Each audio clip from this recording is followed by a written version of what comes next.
사랑하는 형제님, 저는 지난 3월 말 터키를 다녀왔습니다. 아시다시피 지난 2월 진도 7.8의 지진이 일어나 수만 명의 목숨이 희생된 곳입니다.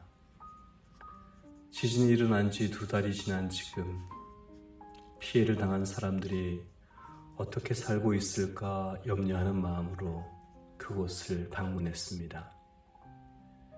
이스탄불에서 아다나를 거쳐 안타키아로 가는 길은 언제 지진이 일어났는지 알지 못할 만큼 평온하고 안정된 모습이었습니다. 사람들의 표정은 밝았고 도시는 활기가 넘치는 듯 했습니다. 하지만 지진이 발생한 안타키아 지역에 가까이 다가갈수록 지진이 핥히고 간 참상은 너무나 아프고 또 슬프게 보여졌습니다.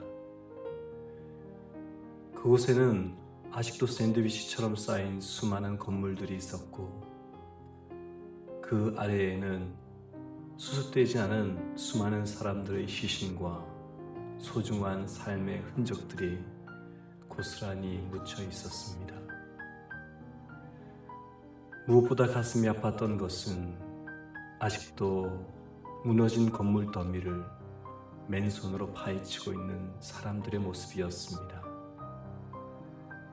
금방이라도 무너질 것 같은 잔해 더미 위에서 혹시 사랑하는 가족의 시신이라도 찾을 수 있을까? 소중한 추억의 흔적들 하나라도 다시 발견할 수 있을까? 그런 작은 소망으로 마지막 안간힘을 쓰고 있는 모습이 너무나 가슴 아프게 보여졌습니다. 안타키아의 사람들은 건물 안에서 생활할 수 없습니다. 겉으로는 비교적 멀쩡하게 보여지는 건물도 구조적으로는 이미 심각한 손상을 입었기에 대부분의 사람들은 집 근처나 혹은 공터에 임시로 텐트를 치고 생활하고 있었습니다. 제가 안타키아 지역의 한 공원을 방문했을 때 그곳에는 한국에서 파견된 기아 대책기구가 200여 개의 텐트를 세우고 수백 명의 사람들을 돌보는 일을 감당하고 있었습니다.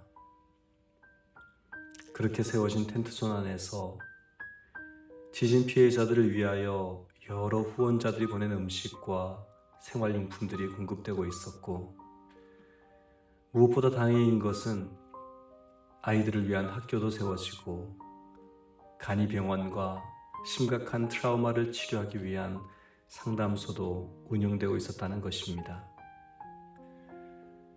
텐트촌 안에서 며칠을 머물며 지진 피해를 당한 많은 사람들을 만났습니다.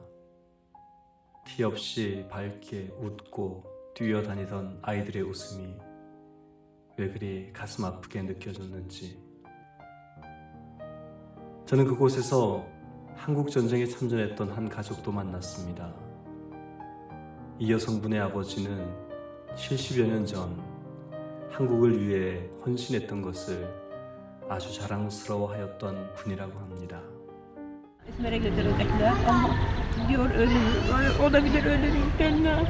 Çünkü bütün hocanın artık biliyormuş, hiç çare yokmuş. Eşiniz öyle. Evet. Hangi hastanede kalıyorsunuz? Canım Adana'ya gittik, ilk önce ne diyorlar, Kırkhanlı hastanesi mi? Ya kaç hastaneye gittik geldik, geri gönderiyorlar bizi yapamıyorlar. Nasıl Adana'ya gene 3박 4일의 짧은 시간 동안 제가 만났던 많은 사람들은 저와 함께한 일행들을 향해 한 가지 공통된 이야기를 했습니다.